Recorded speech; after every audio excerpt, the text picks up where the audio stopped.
ingressei na música erudita com 9 anos de idade, quando eu iniciei as atividades junto à Orquestra de Câmara do Estado de Roraima, a primeira orquestra de câmara do Estado de Roraima, com o instrumento violino. Então, desde essa época até hoje, eu vim traçando um percurso dentro da música erudita e pude acompanhar o desenvolvimento dela dentro do Estado. Eu tento olhar a minha posição dentro desse cenário de uma maneira mais humilde, mais real.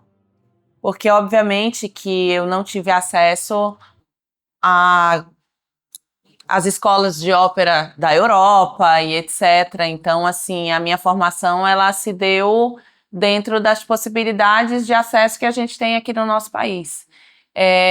Mais ainda no nosso estado.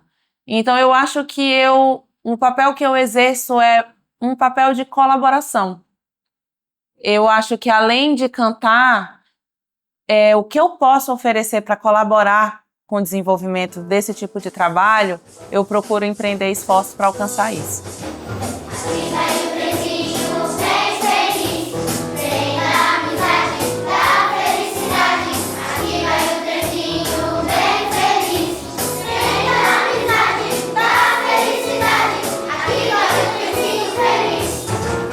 Meu nome é Dorli da Silva Guerra, nascida em Minas Gerais, na cidade de Mantena, e aos 8 anos nós mudamos para Brasília e a minha carreira toda estudantil foi em Brasília. Meus estudos, me formei na área musical e aos 21 anos, já casada, vim para Boa Vista. Recebemos um convite para trabalhar em Boa Vista, uma igreja batista. Em 1991, fui convidada a vir trabalhar na escola de música como diretora da escola pelo governador atual, né? Ela foi inaugurada nessa data, então eu cheguei lá com o número bem pequeno, acho que devia ter no máximo uns 8 professores, a escola era bem pequena. Então nós começamos aquele trabalho e a escola de música, o objetivo dela é musicalizar, né? Ensinar música para as pessoas.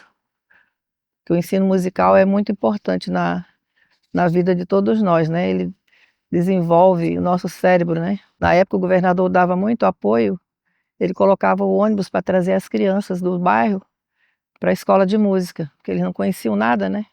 Então nós abrimos assim a musicalização e foi assim um número grande, né?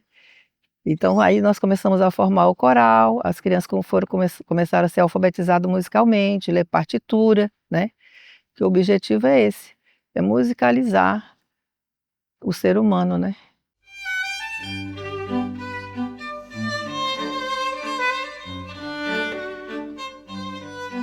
Meu nome é Francisco Carlos Felício, sou diretor-presidente do Instituto Boa Vista de Música. Ao longo dos anos, nós já estamos com 19 anos aí com a parceria com a prefeitura, contrato de gestão, e durante esse período eu sempre fui o diretor de música. Em 2017 eu assumi aqui a presidência da instituição. Hoje fazemos um trabalho diferenciado de atendimento aos projetos sociais e à sociedade, né? E um dos projetos nossos que tem assim um conceito muito interessante na sociedade é a Orquestra Sinfônica do Instituto Boa Vista de Música. A missão nossa é justamente você dar oportunidade para os jovens, né, crianças, adolescentes, para que eles tenham essa convivência com a música, e a gente sabe o poder da música, né? A interferência que a música tem na vida do jovem, né? Então eu penso que por meio da música a gente pode ter mais cidadãos conscientes e engajados na sociedade. A música erudita, na realidade, nós temos os períodos, né? Da antiguidade, Idade Média, a questão do período romântico. Então ele na realidade, o erudito e o romântico, no período ficou música clássica, que é do período do romantismo, que foi a música clássica. Mas a música clássica é a música erudita, né? Só que na época tinham as normas que quem não se encaixava naquelas normas não tinha espaço nesse período do romantismo, né? Mas a música clássica é uma música que, na realidade, eu sempre falo que as orquestras, a finalidade da orquestra é para manter essas obras dos grandes mestres, né? E fielmente a orquestra trabalha com essa finalidade. E a música erudita é uma música que é o início de tudo, é um misto da realidade e da espiritualidade.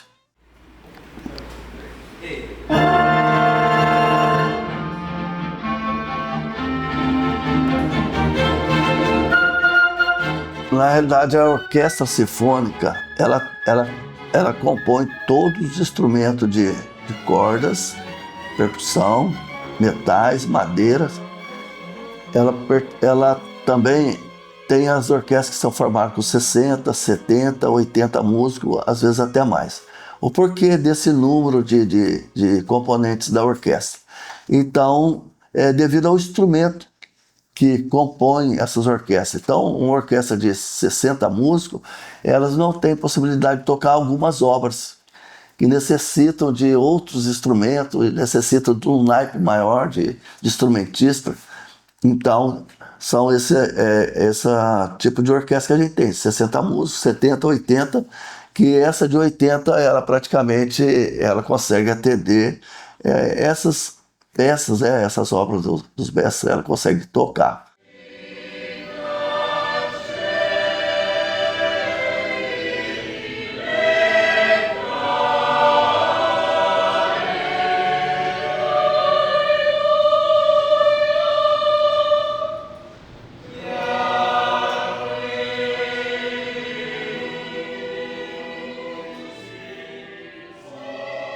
Eu sou conhecida como Liliane Lopes, né? No meio musical, no meio artístico. Eu sou natural de Manaus, só que eu fui criada aqui, então me considero boavistense. E a minha vida musical também começou aqui, na Escola de Música do Estado de Roraima, onde eu completei os meus estudos de piano e virei patrimônio histórico, né? Porque eu sou da primeira turma, então tá lá o meu nomezinho, Liliane Rodrigues Lopes na época. E concluí, né, meus estudos de piano aqui. Aí depois comecei a estudar regência, já bem novinha. Porque eu tinha a ideia, né, de que o meu instrumento, na verdade, seria a orquestra. Eu gostava muito, eu escutava, sabe? Meu pai trazia, ele ia para o Rio, em São Paulo ele trazia dos sebos, os vinis, né, das orquestras, das grandes orquestras, eu ficava encantada com aquilo. E eu digo, vou ser maestrina. Na época, aqui eu não sabia, né, se existiam maestrinas mulheres, aí eu pensava, vou ser a primeira maestrina mulher. Isso que eu tinha um fixo isso na cabeça. E aí, então, depois chegou aqui a Orquestra Sinfônica, a Orquestra Infanto-Juvenil de Roraima, né, que foi criada lá na Escola de Música mesmo, e aí eu resolvi estudar violino. Justamente por isso, porque eu vou ser regente, eu tenho que ter uma ideia de como são as cordas. Só que eu me encantei pelo instrumento, que eu achei difícil também. Digo, não, vou tocar esse negócio direito, né? Então, me encantei pelo violino e fui buscar em Manaus, né, na UEA, formação. O conservatório era a principal coisa aqui para que a gente formasse o instrumentista. E aí você teria mais facilidade de trabalhar com música aqui. Você não tendo um conservatório, a gente acaba tendo que trazer músico de fora. E a dificuldade também é a questão não de valorização, mas a questão mesmo financeira, né? Aqui, por ser na fronteira, nós temos muita dificuldade de trazer esses profissionais e, às vezes, o salário não compensa ele sair de São Paulo, Rio, do Sul, para vir para cá. Isso é uma dificuldade muito grande que a gente tem, né? A gente tem algumas vagas na orquestra e não consegue trazer músico. Que a gente não tem o hábito de apreciar a música erudita, não que ela seja a mais importante ou a que esteja no topo, mas que ela tenha a sua riqueza. Então, para a gente poder dedicar um tempo a isso e mostrar a riqueza que existe nela, a gente precisa formar um público. E para formar esse público vem a questão do teatro, né, da formação de uma estrutura do teatro, onde a gente possa ter esse espaço para tocar. E a gente também tem uma cultura popular muito forte, né? Então, por vezes, essa cultura, essa música erudita, ela acaba se perdendo, né, nesse meio, e eu acho que das grandes problemáticas é que os alunos se perguntam: e agora, o que que eu vou fazer? Infelizmente, o mercado é uma situação delicada, né? A maioria de nós temos outros empregos. Sendo bem franca, para quem está para quem está na área do instrumento, consegue se empregar lá dentro do Instituto Boa Vista de Música junto à orquestra. E aí, ok. Mas para quem canta, não. Não é possível se manter atualmente com o canto erudito em Roraima. Não é possível. Então, todos nós, sem exceção, temos outros empregos. A maioria em outras áreas não relacionadas à música. Como a nossa cultura não é uma cultura da música erudita, tenta mostrar que todas as normas e regras básicas para compor, para didaticamente, metodologicamente, como isso se aplica, tudo nasce no berço da música europeia, que é a música erudita, né? Então, assim, as problemáticas dessa situação é de que os alunos tenham uma projeção, né? Então, a gente tem uma necessidade, uma vontade muito grande de ter uma orquestra sinfônica no estado, que seja profissional, porque nós já temos nível para isso, né? Eu hoje tenho 33 anos, então eu saí daqui em busca de um ensino superior que eu pudesse tocar profissionalmente numa orquestra. E eu me apaixonei pela área acadêmica. E tenho outros colegas, como falei, da escola de música, da primeira formação da escola de música, que hoje integram orquestras profissionais. Então, dessas orquestras profissionais, né, a gente não tem aqui. Então, essa é uma dificuldade muito grande. A gente tem uma evasão de alunos que se formam ou que vão embora daqui, né, ou que buscam, como eu, fazer graduação fora e não voltam. É um desafio primeiramente por isso, né? Segundo, em você ter pessoas à disposição de fazer, de formar músicos, né? No caso desses instrumentos, a gente trouxe de fora, mas ao mesmo tempo a gente perdeu uma fagotista que passou numa orquestra no Rio agora, entendeu? Porque lá tem outros projetos que são maiores, paga melhor. Então, assim, é um desafio por todos os lados, né? De clima, de instrumentos, de profissionais, sabe? Não tem, como você disse assim, não, o que que é, de uma coisa que é fácil? Não, mas como a gente gosta de desafio, a gente pega o desafio, tenta fazer. A orquestra hoje, ela está quase completa, mas ela começou com um quinteto de cordas. Dentro do instituto, eram 5 pessoas, era eu mais 4. E aí, ao longo do tempo, a gente foi formando alunos, fazendo alunos, trazendo mais profissionais, e hoje nós temos uns 65 pessoas dentro dessa orquestra, né. Tínhamos mais, alguns passaram em orquestras no Brasil, por aí, um violista, violoncelista, fagotista, mas o que eu sempre digo, a orquestra aqui em Roraima, ela é um trampolim também, para aqueles que querem uma coisa, né, seguir a profissão e que queiram chegar numa orquestra que já tem uma estabilidade financeira, né. A gente ainda não tem isso, mas nós usamos a orquestra como esse trampolim, né. A orquestra daqui trabalha muito, ela não apresenta o que ela deveria, né, pelo repertório que ela faz, mas ela sempre está na mão dos músicos o repertório que as grandes orquestras fazem. Então a gente deixa isso nas mãos deles, e aí eles podem usar onde eles quiserem, né, no Brasil, no mundo, para ir para fazer prova, eles estão prontos, para poder participar ou fazer um concurso em qualquer outro grupo, qualquer outra orquestra.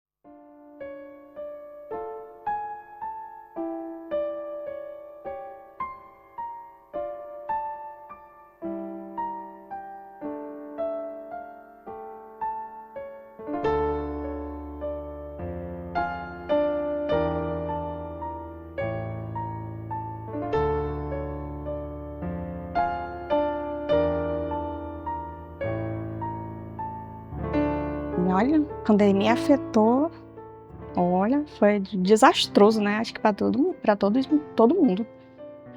E a gente tava assim, crescente, sabe? Tava no auge da coisa. Tava no auge. Mas aí veio a pandemia, eu fiquei dodói, imagina. Muitos da orquestra também. Acho que a gente pegou todo mundo junto, né? A orquestra toda quase, só alguns não pegaram. E aí foi muito difícil, porque a gente ficou doente, a gente não pôde ensaiar, que é uma coisa angustiante pra gente, né? Sim, a pandemia abalou todo essa área da arte em si, né? Da arte em geral, e principalmente da música. E a gente viu aí nas redes sociais o quanto a pandemia dificultou a vida dos artistas, né?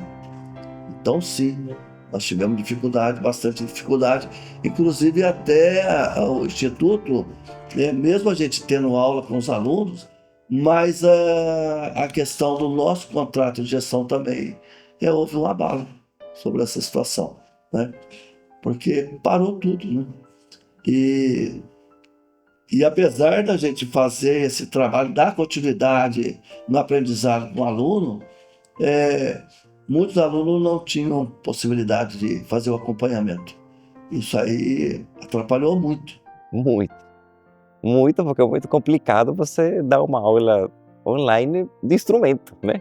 Uma coisa é você dar uma teoria, é uma coisa. Agora você ensinar o instrumento através... E a gente fez isso durante a pandemia inteira, né? A gente não parou. A gente deu aulas online, mas era muito complicado. O principal, não todo mundo tinha acesso à internet, né? Não todos os alunos, a gente trabalha com projeto social, então não todo mundo tinha acesso à internet. Muitos iam lá na casa do tio, na casa do, sei lá, da tia, da avó, para tentar ter uma aula, mas a gente não conseguiu que todos estivessem em aula, né? Porque não podiam estar juntos.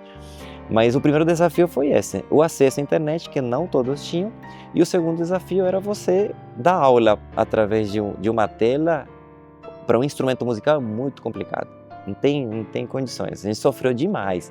Quando terminou a pandemia, que a gente conseguiu pegar no instrumento, pegar o professor, meu Deus, a gente conseguiu avançar o que a gente tinha perdido absurdamente, porque a vontade era imensa, sabe? De você pegar o instrumento, de você poder mostrar, você fazer, mas na pandemia foi bem difícil, bem difícil. Não paramos, mas tudo andou bem mais devagar, sabe? Por causa desses desafios.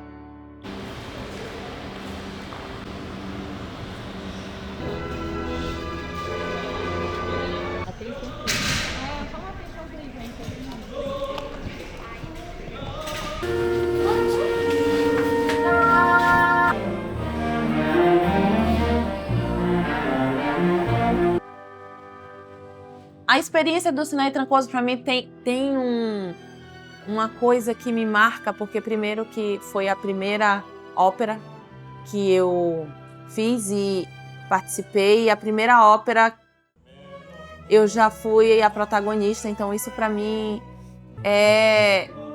nossa, isso para mim é um privilégio que, pelo amor de Deus, eu nunca nem imaginei, sempre sonhei, mas talvez nunca imaginei que efetivamente esse dia fosse chegar, e chegou. E acho que com o Dulcinea Trancoso foi um passo bom, por ser brasileiro. Então, vocês que conseguiram acompanhar viram que são ritmos próximos nossos. Então, a gente vê elementos e releituras do forró, do baião, do cancioneiro nordestino. Então, isso ajuda a aproximar o público do repertório.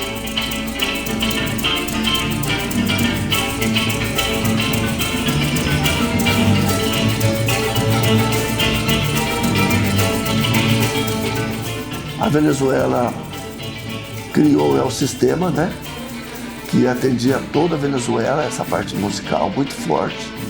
E eles são uns profissionais que se dedicam intensamente pela música. Os que estão aqui, eles vivem música dia e noite. Eles vivem música dia e noite. Então, esses músicos, eles servem de parâmetro e exemplo para os nossos músicos brasileiros. Que nós somos excelentes músicos, né? Mas a gente tem aquela forma de né, a ginga do brasileiro, a forma de entender a parte profissional, mas eles levam isso aí muito a sério. A parte profissional de música, eles levam muito, muito a sério. E aí serve de parâmetro para os nossos músicos aqui no Brasil. Nós temos alguns instrumentos que não existem na cidade. Oboe e fagote, um exemplo. A gente trouxe da Venezuela. Os professores que ministram aula desses instrumentos são venezuelanos, que fazem parte dessa migração, né? Vieram da Venezuela e conseguiram entrar no instituto, dar aulas, formar alunos, né? E não somente eles, como professor também de violino. A gente tem um professor de violino que é muito bom.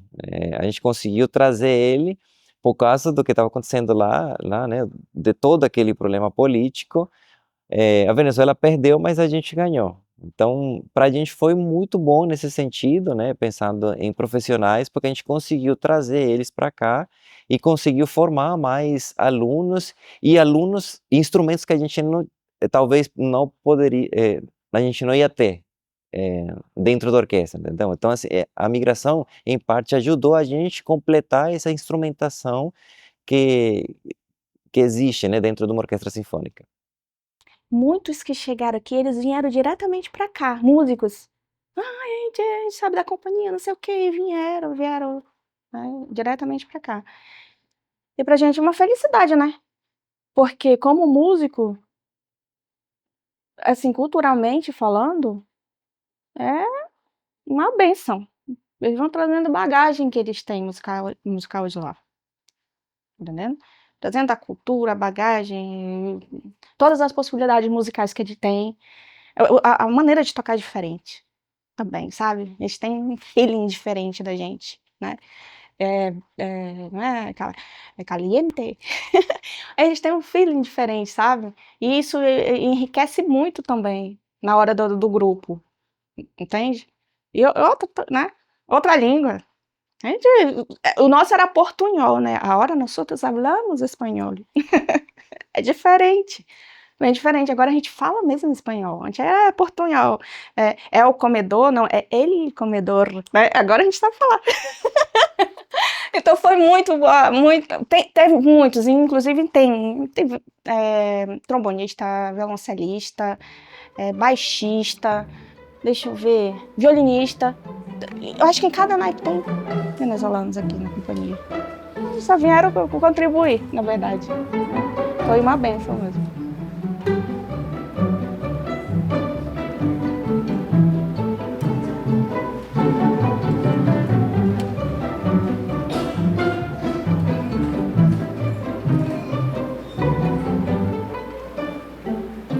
A música erudita, ela é mutável. Ela é mutável, ela é flexível, ao contrário do que a gente pensa, a música erudita totalmente engessada, né, dentro de um quadradinho. Na verdade, ela nasce de uma prática popular, né? Como ela nasce na Europa, então lá era comum que as pessoas se reunissem para tocar. Então isso nasce de um contexto popular. A diferença é que a gente tem uma outra cultura popular aqui. E aí a gente chama erudito como se fosse algo mais elitizado. Porque tem aquele mito de que eu já escutei música de velho. É música antiga. É música, sabe? É música de elite. É música de rico. De todos os comentários possíveis. Mas quem vai prestar atenção com carinho, nunca mais sai apaixonado, nunca mais deixa de ir, né? Porque se se a gente tem aqui crianças e adolescentes tocando, não é possível que seja uma coisa chata, entende? Então é um mito mesmo criado, mas não é um mito meio balela, né? Não é verdadeiro, não. Dentro da orquestra, se escreve muitos arranjos de música popular, né? Que as pessoas conhecem, aquelas músicas que as pessoas conhecem. Além disso, não só popular, internacional, tanto assim que todo ano a gente faz um concerto. Ou a gente chama de cinema sinfônico, que são músicas de filme, ou geek, que também são músicas de filme, de anime, essas coisas todas. Então a gente tenta, de alguma forma, sempre colocar um repertório que as pessoas têm acesso, conhecem, né? A gente já chegou a fazer uma vez uma homenagem a Luiz Gonzaga, um exemplo, a Chiquinha Gonzaga. Então, um repertório escrito para orquestra, arranjado pelo Instituto, mas para que as pessoas, né, pudessem chegar, não vou assistir porque eu gosto de Luiz Gonzaga, um exemplo. E lotou o teatro nessa época, né? Então, assim, a gente tenta de alguma forma que a orquestra faça um repertório popular, e mais na região que a gente está, para que as pessoas conheçam o que é uma orquestra, entendeu? A gente ainda não tem um projeto que ainda vai, né? A gente está trabalhando nisso para as escolas. A gente não conseguiu fazer, mas a ideia é que levar os alunos das escolas para que eles comecem a conhecer o que é uma orquestra. São concertos didáticos, né? E a gente está trabalhando isso, se Deus permite, para 2026, para a gente conseguir fazer esse novo público, porque as crianças são o futuro, né? Elas estão vindo aí, então eles que vão definir, eles que vão conhecer, e daqui a alguns anos vão falar, não, eu sei que é uma orquestra, né? Essa nova geração que vai saber. Aqui a gente está, não, é mais complicado porque já tem outro costume, já tem outra cultura, talvez não vá porque tem um preconceito, entendeu? Então a gente, fazendo esses conceitos didáticos para os jovens, isso a gente consegue, em alguns anos, ter um público, vamos dizer, maior, né?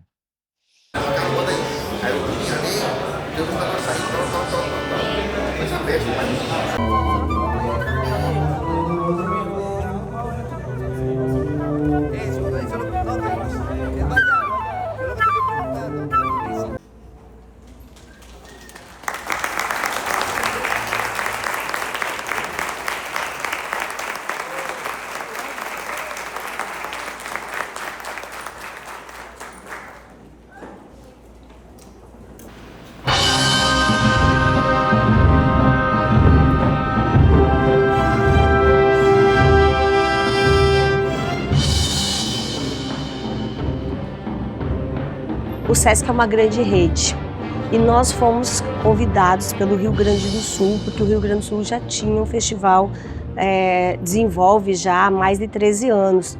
E em 2019, quando a gente foi, nosso time participou, e os alunos voltaram, os professores, assim, poxa, o que a gente precisa fazer para que a gente pudesse também aqui no Norte desenvolver isso e fomentar, já que a música tem um papel tão importante de transformação social.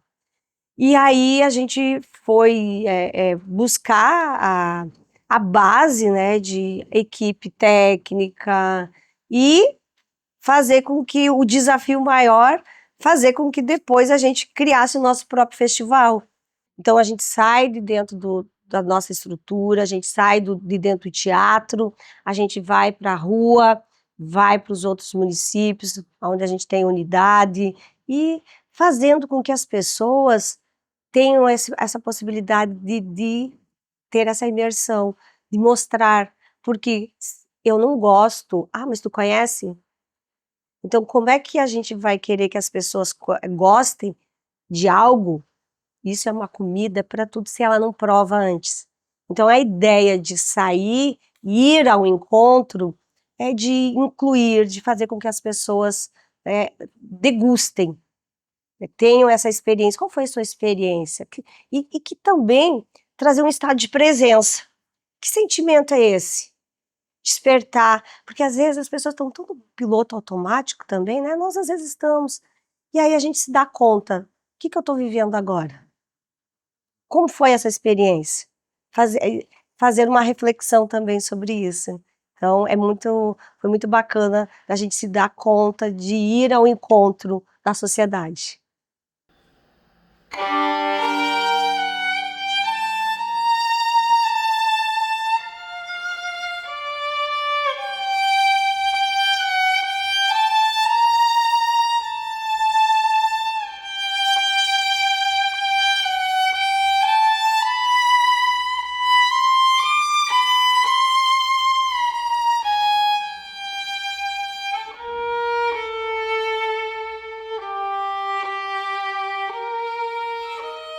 Bom, eu acredito que a grande relevância da música erudita na vida das pessoas é de que ela cria uma empatia da gente com o nosso mundo exterior, né? Com de dentro para fora, né? Então, talvez não seja apenas uma ferramenta para mim, mas para muitos dos meus colegas e alunos, né, é uma forma da gente se expressar, né? Então, a gente se vê também, tocar é uma exposição.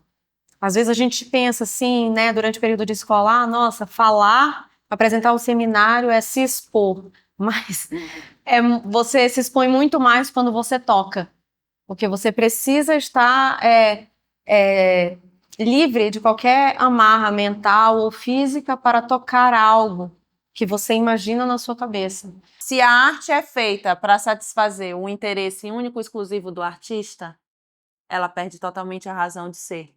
Porque se a gente faz arte para transformar, a gente tem que chegar até as pessoas. Como levar até as pessoas esse tipo de repertório? É um desafio.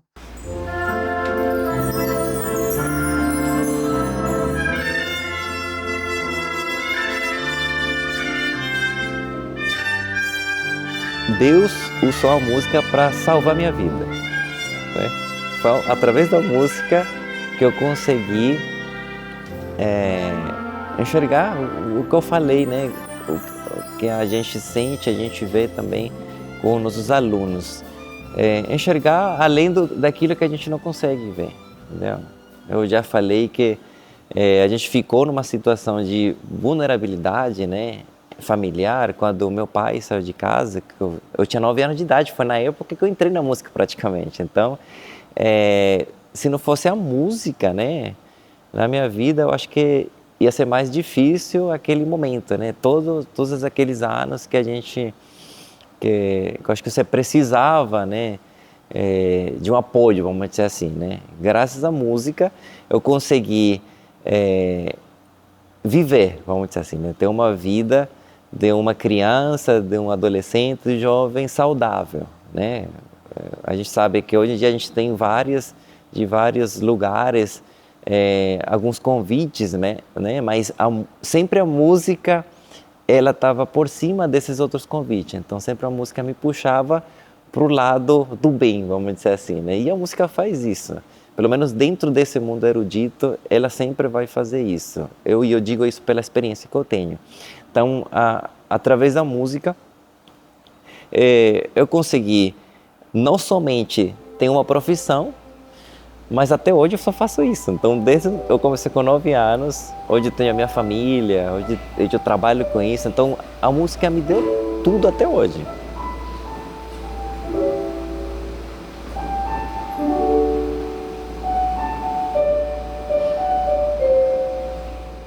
Então, ao contrário do que muitos pensam, né, o sucesso é, sei lá, ser conhecido. Não, acredito que um sucesso é uma identificação interna, de realização pessoal. Então, isso para mim é sucesso. E foi quando eu percebi que eu estava feliz na música, pesquisando, tocando violino e indo para essa área acadêmica que eu estou hoje. A música não tem como a pessoa não se sentir bem, em poder, né? Se expressar por meio da música, né? Porque a pergunta é: o que é música? Então tem várias definições, o que é música, né? Mais uma da teoria que eu li vários livros, que eu mais gostei, é a expressão dos sentimentos. A música é a expressão do sentimento. Eu acho que para o ser humano, a percepção de que ele construiu algo que continua existindo, que continua desenvolvendo, continua tendo efeitos, mesmo depois de tanto tempo, é algo que, para mim, torna muito relevante a gente continuar investindo na música erudita. Porque daqui 1000 anos vai ser algo que nós criamos, nós, ser humano, há 1400 anos atrás, que ainda está sendo capaz de transformar e contribuir para o desenvolvimento da sociedade. Eu acho que é isso que é a renascença.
É sobretudo desafiador, mas é uma atividade que mostra pra gente que o mundo vai muito além do que só uma orquestra tocando. Conhecer músicos, artistas, alunos, professores, produtores, apoio, todos os profissionais envolvidos certamente mostra pra gente que a música movimenta toda uma cadeia econômica e movimenta inclusive artes, dança, culinária, hotelaria, hospitalidade, todas as áreas movimentam. A cidade inteira abraçou esse festival. Eu senti um carinho por parte de pessoas que não têm nada a ver com a música conosco, quando ficavam sabendo que fazíamos parte do festival. Eu ousaria dizer, espero não estar equivocado, mas ousaria dizer que finalmente o Festival Internacional Sesc de Música aqui de Roraima colocou raízes. Foi uma viagem, assim, importante, né, para mim, porque é uma decisão na minha vida que eu tenho que tomar. Se desse tudo certo, eu fiz a prova, fui fazer uma prova de uma das orquestras jovens, uma das melhores orquestras jovens do Brasil, e foi muito importante para mim essa ida a São Paulo. Quase que eu não saí nem do avião, parece que nem saí do avião. Cheguei lá, fiz a prova e eu já voltei em cima da bucha. Toda vez que acontecem eventos assim, você prova que tem uma demanda, uma procura, tem um público ávido por música erudita, mesmo em Boa Vista. Então, toda vez esses eventos lotam, né? Então, toda vez que você tem música de qualidade, música erudita oferecida, em condições acessíveis, as pessoas respondem positivamente. Porque o que é comunicar? Hoje a gente tem as redes sociais, a gente fala assim, nossa, a comunicação é fácil. Mas o que é como comunicar? E vocês estão fazendo com profissionalismo isso. E a percepção que eu tenho é que isso vem ao encontro de tudo que o Sesc está desenvolvendo, o IBVM, a universidade, todas essas entidades, vocês estão vindo junto, sendo parceiros e construindo, aqui eu digo que a gente está a gente fala em Igarapé aqui em Roraima, né? A gente está num igarapézinho e que daqui a pouco a gente vai ter um grande rio e daqui a pouco a gente vai para o oceano.